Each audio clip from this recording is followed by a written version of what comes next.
अहम खबर है, चेयरमैन नैब की तकर्रुरी का मामला। बीएपी का वजीर आजम को खत। बलोचिस्तान अवामी पार्टी ने चेयरमैन नैब के लिए 2 नाम तजवीज़ कर दिए हैं।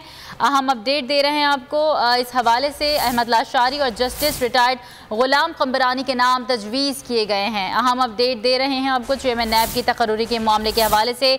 मजीद के अपडेट से बताएंगे हमारे साथ मौजूद है नुमाइंदे सिद्दीक साजिद। जी सिद्दीक।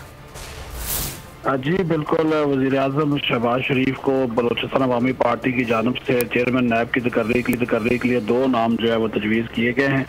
एक नाम जो है बलोचिस्तान हाई कोर्ट के जो साबिक जज है जस्टिस रिटायर्ड अहमद लाशारी उनका है, और दूसरा नाम जो है वो इस्लामाबाद हाई कोर्ट के साबिक जज है जस्टिस आजम कमरानी उनका नाम जो है वो तजवीज़ किया गया है। और बलोचिस्तान अवामी पार्टी के जो पार्लियामेंट लीडर खालिद मक्सी, उन्होंने वज़ीर आज़म को लिखे गए खत में कहा है कि ये दोनों जो शख्सियात हैं ये अच्छी शोहरत की हामिल हैं, कानून की अमलदारी पर यकीन रखती हैं और साथ ही साथ इनके ऊपर किसी की हर्ज नहीं है, तो लिहाजा इनका नाम जो है वो चेयरमैन नैब के ओहदे के लिए जो है वो कंसिडर किया जाए। जी बहुत शुक्रिया अपडेट करने के लिए। सब्सक्राइब करें और बेल दबाएं ताकि कोई खबर रह न जाए।